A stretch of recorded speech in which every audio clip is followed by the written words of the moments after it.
أعوذ بالله من الشيطان الرجيم.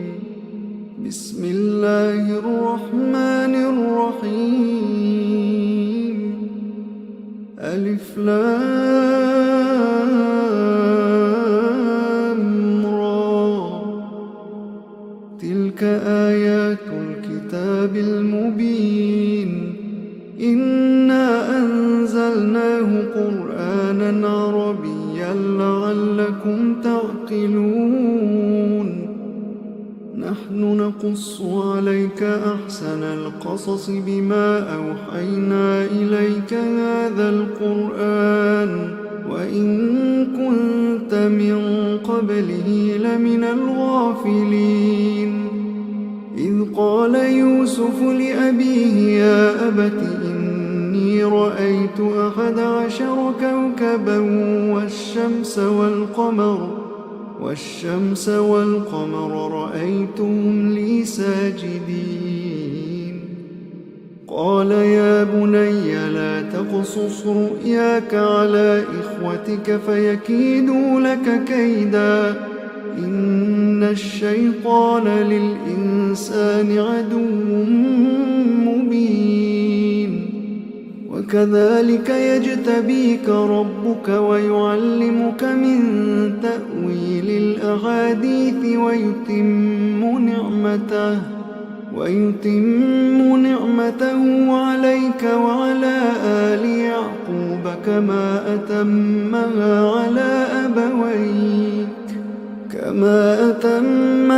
على أبويك من قبل إبراهيم وإسحاق إن ربك عليم حكيم. لقد كان في يوسف وإخوته آيات للسائلين. إذ قالوا ليوسف وأخوه أحب إلى أبينا منا ونحن عصبة إن أبانا لفي ضلال مبين. اقتلوا يوسف أو اطرحوه أرضا يخل لكم وجه أبيكم وتكونوا من بعده قوما صالحين. قال قائل منهم لا تقتلوا يوسف وألقوه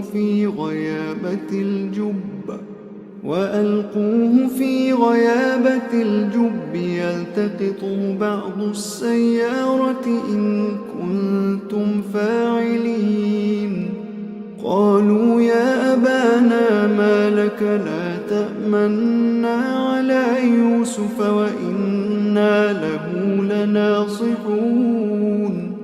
أرسله معنا غدا يرتع ويلعب وإنا له لحافظون. قال إني ليحزنني أن تذهبوا به وأخاف أن يأكله الذئب وأنتم عنه غافلون. قالوا لئن أكله الذئب ونحن عصبة إنا إذا لخاسرون. فلما ذهبوا به وأجمعوا أن يجعلوه في غيابة الجب وأوحينا إليه لتنبئنهم بأمرهم هذا وهم لا يشعرون. وجاءوا أباهم عشاء يبكون. قالوا يا أبانا إنا ذهبنا نستبق وتركنا يوسف عند متاعنا فأكله الذئب وما أنت بمؤمن لنا ولو كنا صادقين. وجاءوا على قميصه بدم كذب. قال بل سولت لكم أنفسكم أمرا فصبر جميل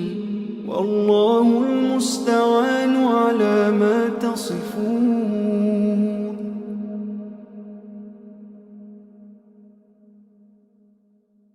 وجاءت سيارة فأرسلوا واردهم فأدلى دلوه قال يا بشرى هذا غلام وأسروه بضاعة والله عليم بما يعملون وشروه بثمن بخس دراهم معدودة وكانوا فيه من الزاهدين وقال الذي اشتراه من مصر لامرأته أكرمي مثواه عسى أن ينفعنا أو نتخذه ولدا وكذلك مكنا ليوسف في الأرض ولنعلمه من تأويل الأحاديث والله غالب على أمره ولكن أكثر الناس لا يعلمون ولما بلغ أشده آتيناه حكما وعلما وكذلك نجزي المحسنين وراودته التي هو في بيتها عن نفسه وغلقت الأبواب وقالت هيت لك قال معاذ الله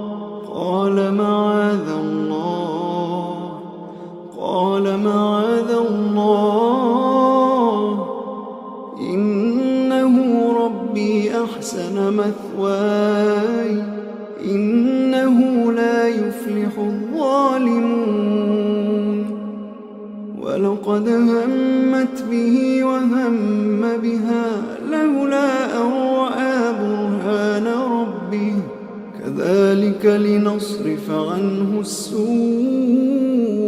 والفحشاء إنه من عبادنا المخلصين واستبق الباب وقدت قميصه من دبر وألف يا سيدها لدى الباب قالت ما جزاء من أراد بأهلك سوءا إلا أن يسجن أو عذاب أليم قال هي راودتني عن نفسي وشهد شاهد من أهلها إن كان قميصه قد من قبل فصدقت وهو من الكاذبين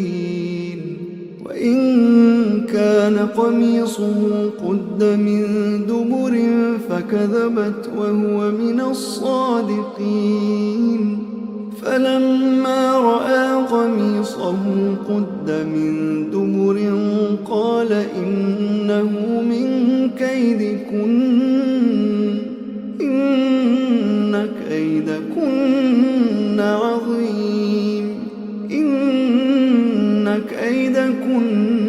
عظيم يوسف أعرض عن هذا واستغفري لذنبك إنك كنت من الخاطئين.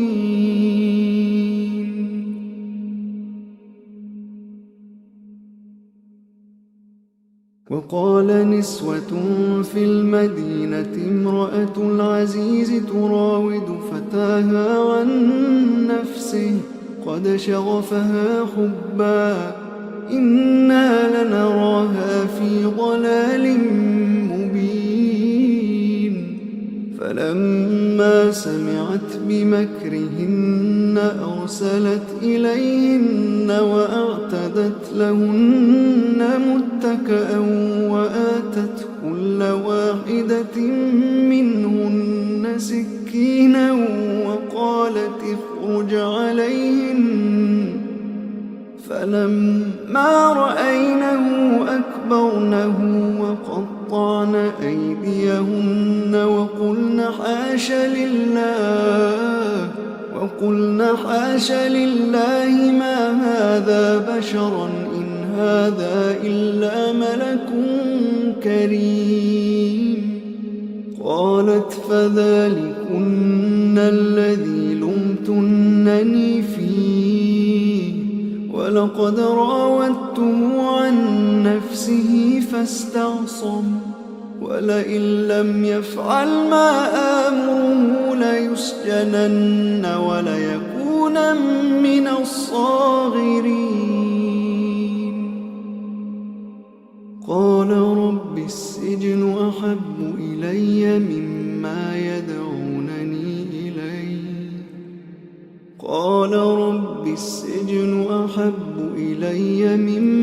يدعونني إليه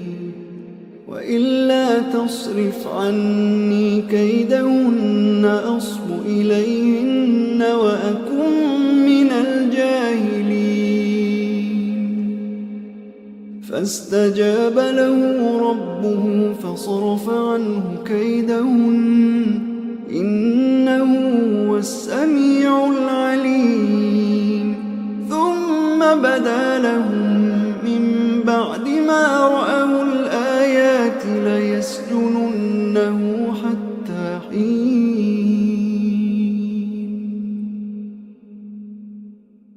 ودخل معه السجن فتيان قال أحدهما إني أراني أعصر خمرا وقال الآخر إني أراني أحمل فوق رأسي خبزا تأكل الطير منه نبئنا بتأويله إنا نراك من المحسنين. قال لا يأتيكما طعام ترزقانه إلا نبأتكما بتأويله قبل أن يأتيكما ذلكما مما علمني ربي إني تركت ملة قوم لا يؤمنون بالله وهم بالآخرة هم كافرون واتبعت ملة آبائي إبراهيم وإسحاق ويعقوب ما كان لنا أن نشرك بالله من شيء ذلك من فضل الله علينا وعلى الناس ولكن أكثر الناس لا يشكرون. يا صاحبي السجن أأرباب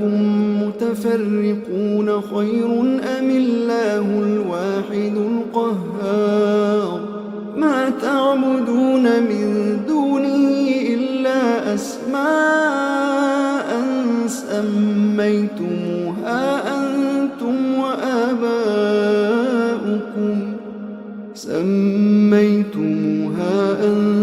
وآباؤكم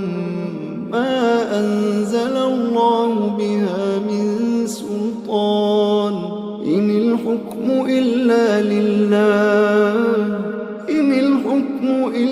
لله أمر ألا تعبدوا إلا إياه ذلك الدين القيم ولكن أكثر الناس لا يعلمون. يا صاحبي السجن أما أحدكما فيسقي ربه خمرا وأما الآخر فيصلب فتأكل الطير من رأسه قضي الأمر الذي فيه تستفتيان. وقال للذي ظن أنه ناج منهما اذكرني عند ربك فأنساه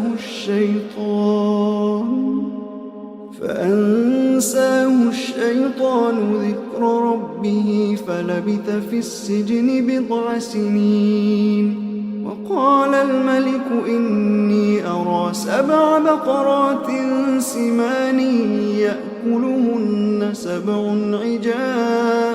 يأكلهن سبع عجاف وسبع سنبلات خضر وأخر يابسات. يا أيها الملأ أفتوني في رؤياي إن كنتم للرؤيا تعبرون.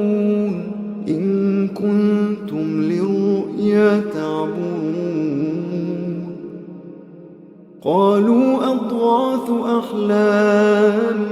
وما نحن بتأويل الأحلام بعالمين. وقال الذي نجا منهما وادكر بعد أمة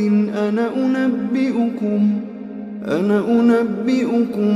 بتأويله فأرسلون. يوسف أيها الصديق أفتنا في 7 بقرات سمان يأكلهن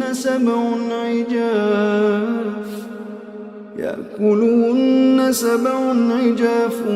و7 سنبلات خضر وأخر يابسات لعلي أرجع إلى الناس لعلهم يعلمون.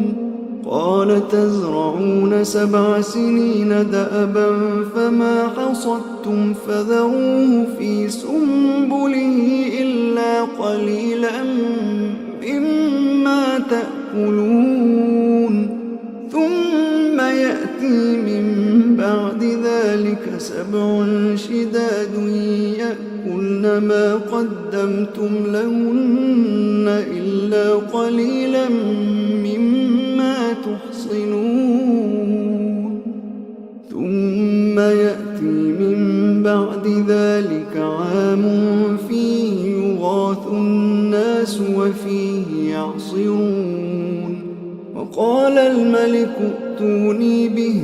فلما جاءه الرسول قال ارجع إلى ربك فاسأله ما بال النسوة اللاتي قطعن أيديهن إن ربي بكيدهن عليم. قال ما خطبكن إذ راوتن يوسف عن نفسه قلنا حاش لله ما علمنا عليه من سوء. قالت امرأة العزيز الآن حصحص الحق أنا راودته عن نفسه وإنه لمن الصادقين. ذلك ليعلم أني لم أخنه بالغيب وأن الله لا يهدي كيد الخائنين.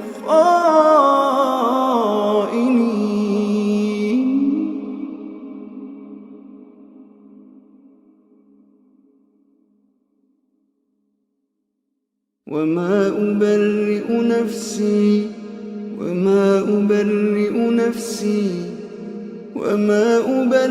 نفسي إن النفس لأمارة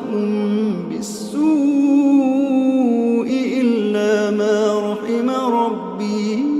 إن ربي غفور رحيم. وقال الملك ائتوني به أستخلصه لنفسي فلما كلمه قال إنك اليوم لدينا مكين أمين. قال اجعلني على خزائن الأرض إني حفيظ عليم. وكذلك مكنا ليوسف في الأرض يتبوأ منها حيث يشاء نصيب برحمتنا من نشاء ولا نضيع أجر المحسنين. ولأجر الآخرة خير للذين آمنوا وكانوا يتقون. وجاء إخوة يوسف فدخلوا عليه فعرفهم وهم له منكرون ولما جهزهم بجهازهم قال ائتوني بأخ لكم من أبيكم ألا ترون أني أوفي الكيل وأنا خير المنزلين فإن لم تأتوني به فلا كيل لكم عندي ولا تقربون قالوا سنراود عنه أباه وإنا لفاعلون وقال لفتيانه اجعلوا بضاعتهم في رحالهم لعلهم يعرفونها إذا انقلبوا إلى أهلهم لعلهم يرجعون فلما رجعوا إلى أبيهم قالوا يا أبانا منع منا الكيل فأرسل معنا أخانا نكتل وإنا له لحافظون قال هل آمنكم عليه إلا كما أمنتكم على أخيه من قبل فالله خير حافظا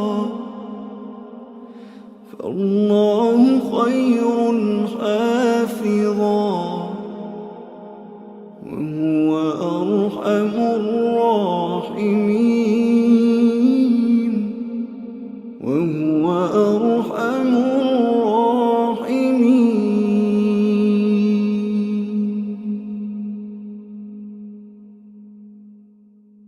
ولما فتحوا متاعهم وجدوا بضاعتهم ردت إليهم قالوا يا أبانا ما نبغي هذه بضاعتنا ردت إلينا ونمير أهلنا ونحفظ أخانا ونزداد كيل بعير ذلك كيل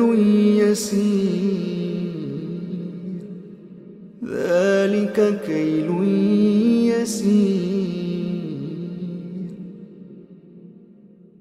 قال لن أرسله معكم حتى تؤتون موثقا من الله لتأتونني به إلا أن يحاط بكم فلما آتوا موثقهم قال الله على ما نقول وكيل وقال يا بني لا تدخلوا من باب واحد وادخلوا من أبواب متفرقة وما أغني عنكم من الله من شيء إن الحكم إلا لله عليه توكلت وعليه فليتوكل المتوكلون ولما دخلوا من حيث أمرهم أبوهم ما كان يغني عنهم من الله من شيء إلا حاجة في نفس يعقوب قضاها وإنه لذو علم لما علمناه ولكن أكثر الناس لا يعلمون ولما دخلوا على يوسف آوى إليه أخاه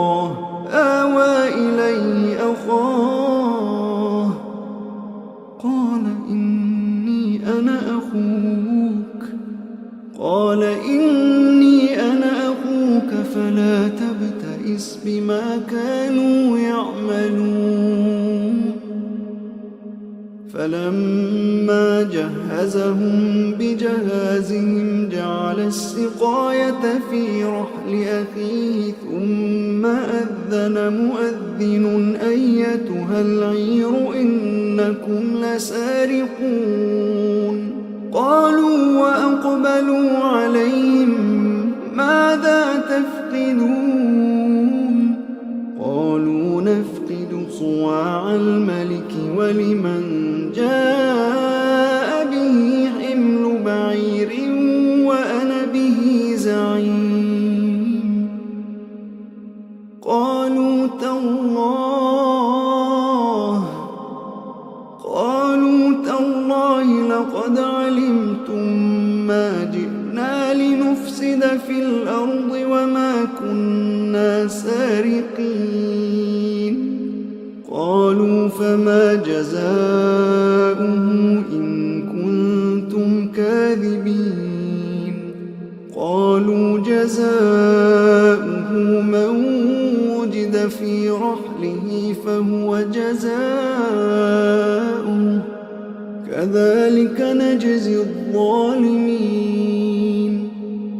فبدأ بأوعيتهم قبل وعاء أخيه ثم استخرجها من وعاء أخيه كذلك كدنا ليوسف ما كان ليأخذ أخاه في دين الملك إلا أن يشاء الله ما كان ليأخذ أخاه في دين الملك إلا أن يشاء الله نرفع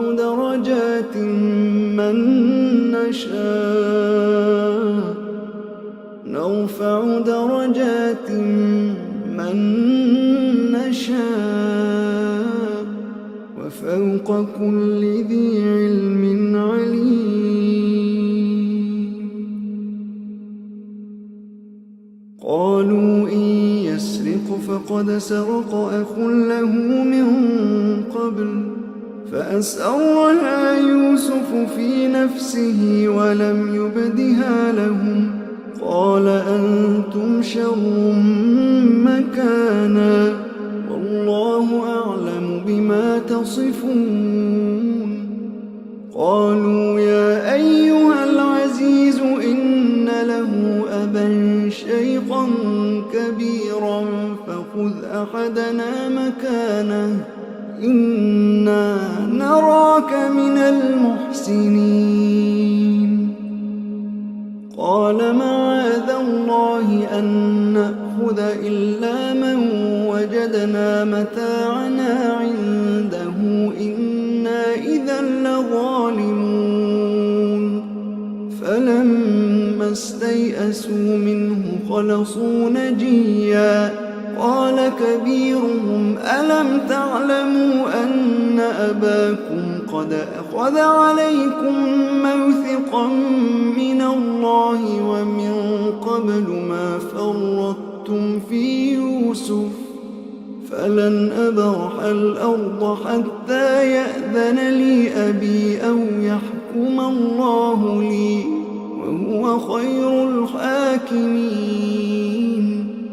ارجعوا إلى أبيكم فقولوا يا أبانا إن ابنك سرق وما شهدنا إلا بما علمنا وما كنا للغيب حافظين واسأل القرية التي كنا فيها والعير التي أقبلنا فيها وإنا لصادقون قال بل سولت لكم أنفسكم أمرا فصبر جميل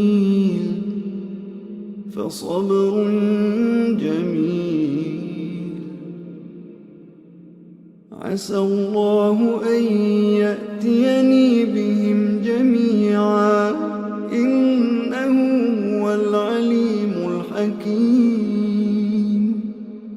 وتولى عنهم وقال وقال يا أسفا على يوسف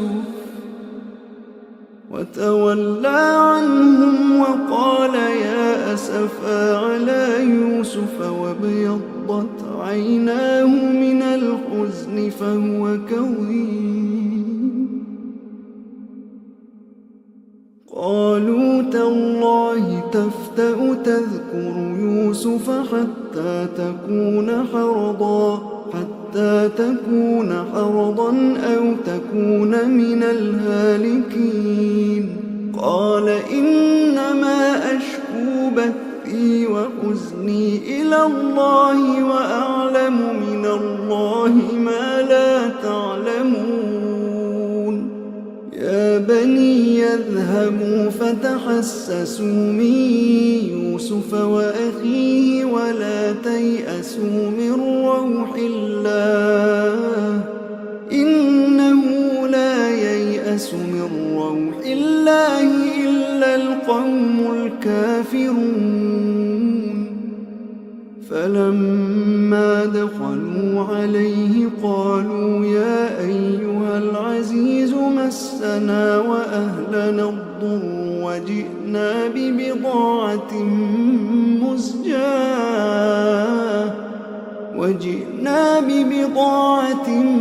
مزجاة فأوف لنا الكيل وتصدق علينا إن الله يجزي المتصدقين قال هل علمتم ما فعلتم بيوسف وأخيه إذ أنتم جاهلون قالوا أئنك لأنت يوسف قال أنا يوسف وهذا أخي قد من الله علينا إنه من يتق ويصبر فإن الله لا يضيع أجر المحسنين قالوا تالله لقد آثرك الله علينا وإن كنا لخاطئين قال لا تثريب عليكم اليوم يغفر الله لكم وهو أرحم الراحمين اذهبوا بقميصي هذا فألقوه على وجه أبي يأت بصيرا وأتوني بأهلكم أجمعين ولما فصلت العير قال أبوهم إني لأجد ريح يوسف لولا أن تفندون قالوا تالله إنك لفي ضلالك القديم فلما أن جاء البشير ألقاه على وجهه فارتد بصيرا قال ألم أقل لكم إني أعلم من الله ما لا تعلمون قالوا يا أبانا استغفر لنا ذنوبنا إنا كنا خاطئين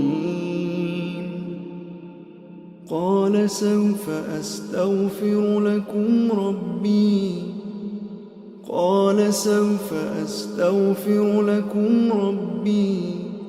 إنه هو الغفور الرحيم فلما دخلوا على يوسف آوى إليه أبويه وقال ادخلوا مصر إن شاء الله آمنين ورفع أبويه على العرش وخروا له سجدا وقال يا أبت هذا تأويل رؤياي من قبل قد جعلها ربي حقا وقد أحسن بي إذ أخرجني من السجن وجاء بكم من البدو من بعد أن نزغ الشيطان بيني وبين إخوتي إن ربي لطيف لما يشاء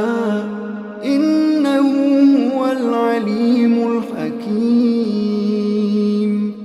رب قد آتيتني من الملك وعلمتني من تأويل الأحاديث فاطر السماوات والأرض أنت ولي في الدنيا والآخرة توفني مسلما وألحقني بالصالحين ذلك من أنباء الغيب نوحيه إليك وما كنت لديهم إذ أجمعوا أمرهم وهم يمكرون وما أكثر الناس ولو حرصت بمؤمنين وما تسألهم عليه من أجر إن هو إلا ذكر للعالمين وكأي من آية في السماوات والأرض يمرون عليها وهم عنها معرضون وما يؤمن أكثرهم بالله إلا وهم مشركون أفأمنوا أن تأتيهم غاشية من عذاب الله أو تأتيهم الساعة بغتة وهم لا يشعرون قل هذه سبيلي أدعو إلى الله قل هذه سبيلي أدعو إلى الله على بصيرة أنا ومن اتبعني وسبحان الله وما أنا من المشركين قل هذه سبيلي أدعو إلى الله على بصيرة أنا ومن اتبعني وسبحان الله وما أنا من المشركين وسبحان الله وما أنا من المشركين وما أرسلنا من قبلك إلا رجالا نوحي إليهم من أهل القرى أفلم يسيروا في الأرض فينظروا كيف كان عاقبة الذين من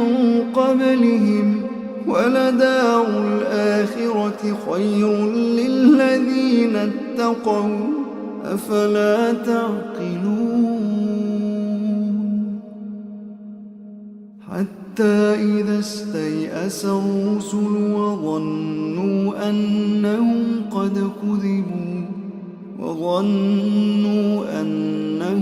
قد كذبوا جاءهم نصرنا فنجي من نشاء ولا يرد بأسنا عن القوم المجرمين ولا يرد بأسنا عن القوم المجرمين لقد كان في قصصهم عبرة لأولي الألباب ما كان حديثا يفترى ولكن تصديق الذي بين يديه وتفصيل كل